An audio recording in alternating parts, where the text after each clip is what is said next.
Bienvenue dans cette autre vidéo, une vidéo complémentaire où nous allons clarifier ce qu'on entend par valeur.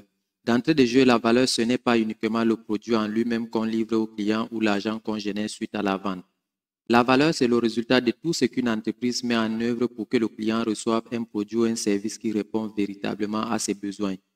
Pour le client, la valeur est toujours ce qui importe et pour l'entreprise, c'est en quelque sorte ce qui garantit sa pérennité. Voyons cela en détail. D'abord, pour le client, ce qui importe, c'est un produit de qualité. Optimiser la chaîne de valeur, c'est assurer que chaque étape contribue à un produit de qualité. Par exemple, imaginons une entreprise qui fabrique des chaussures. Si elle améliore ses contrôles qualité à chaque étape, de la sélection des matériaux jusqu'à l'assemblage, le client reçoit un produit plus durable et confortable. C'est une expérience de satisfaction car le client sait qu'il a acheté quelque chose de fiable. La qualité n'est donc pas le fait du hasard, elle est le résultat des processus optimisés. Ce qui importe encore pour le client, c'est de recevoir son produit dans un délai raisonnable. Le temps, c'est précieux pour tout le monde. Prenons l'exemple de la livraison rapide. Si une entreprise de commerce en ligne optimise sa logistique, elle peut livrer les produits en quelques jours, voire quelques heures, comme le fait Amazon dans certaines villes.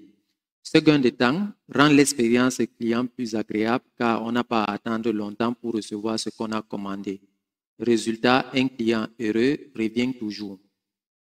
Ce qui compte, c'est un service qui comprend vraiment les coûts, d'où la personnalisation. Les clients adorent se sentir compris. Une entreprise de vêtements en ligne, par exemple, peut analyser les coûts de chaque client et proposer des recommandations personnalisées. Cela devient possible grâce à une optimisation des données et des systèmes internes. Imaginez-vous recevoir des suggestions qui correspondent exactement à vos goûts. La personnalisation, c'est un avantage que l'optimisation de la chaîne de valeur rend possible et qui fidélise le client. Ce qui compte, c'est aussi une expérience client améliorée. Une expérience sans obstacle, c'est ce qu'on cherche tous. Par exemple, dans un supermarché, nous avons des caisses automatiques ou des caisses décentralisées qui réduisent la file d'attente. Ici, l'optimisation est dans la fluidité et la rapidité du parcours client. Résultat, on a moins d'attente, moins de stress et un client qui garde une bonne impression de son expérience. Ce sont certes des détails, mais ce sont des détails qui font toute la différence. Ce qui compte enfin, ou qui peut compter enfin parce qu'il y en a plusieurs autres, c'est un meilleur rapport qualité-prix. Une chaîne de valeur optimisée permet aussi d'offrir les prix les plus attractifs. Par exemple, une marque de meubles qui optimise ses processus peut produire des articles de bonne qualité à moindre coût, ce qui lui permet de vendre moins cher aux clients. Le client a donc la sensation de recevoir un bon produit pour un prix raisonnable. C'est le type de valeur ajoutée qui fait revenir les clients. Du point de vue de l'entreprise, la valeur est perçue comme tout ce qui la pérennise. Pour être pérenne, l'entreprise doit faire mieux avec moins, d'où la réduction des coûts.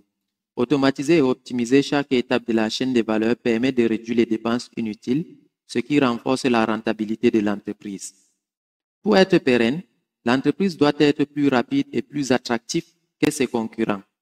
D'ailleurs, d'après Michael Porter, l'objectif de la chaîne de valeur est d'analyser les activités de l'entreprise afin de dégager un avantage concurrentiel durable. Une entreprise optimisée attire plus de clients en étant efficace, rapide et en offrant des prix compétitifs. Résultat, elle se démarque toujours de la concurrence. Pour être pérenne, il faut innover. Optimiser, c'est aussi innover. En améliorant leur processus, des entreprises comme Tesla ont pu concevoir des produits révolutionnaires. L'innovation est au cœur de la chaîne de valeur pour des entreprises technologiques. Pour être pérenne, l'entreprise doit s'adapter aux changements avec flexibilité. Une chaîne de valeur bien optimisée permet de s'ajuster rapidement aux nouvelles demandes. Par exemple, des entreprises du textile ont pu produire des masques en quelques semaines en pleine crise Covid. Enfin, pour être pérenne, l'entreprise doit pouvoir fidéliser ses clients. Un client satisfait revient toujours.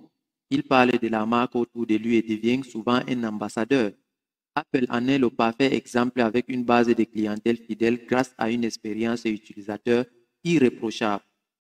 Les contraintes que l'on impose à chaque maillon de la chaîne, en particulier ceux qui concentrent les activités de la gestion commerciale comme nous l'avons vu, permettent de garantir que la valeur offerte soit optimale.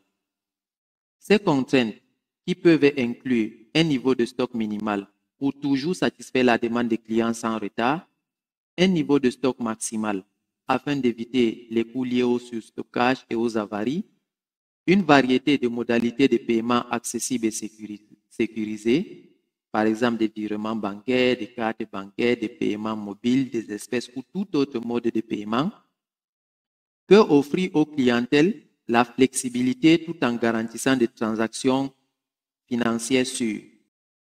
Une politique de retour souple pour accroître la fidélité et la satisfaction du client en lui offrant une tranquillité d'esprit. La diversification des modes de livraison et des canaux de distribution pour offrir des options multiples et adaptées aux besoins spécifiques des clients, et bien d'autres. Toutes ces contraintes qui sont issues des maillons de la chaîne qui concentrent les activités de la gestion commerciale servent de base à la configuration du logiciel de gestion commerciale et permettent ainsi d'optimiser la valeur finale. Donnons-nous donc rendez-vous dans la vidéo suivante pour mieux comprendre et répertorier les activités réalisées dans le cadre de la gestion commerciale, cette fois-ci en les classant par composantes. À très bientôt.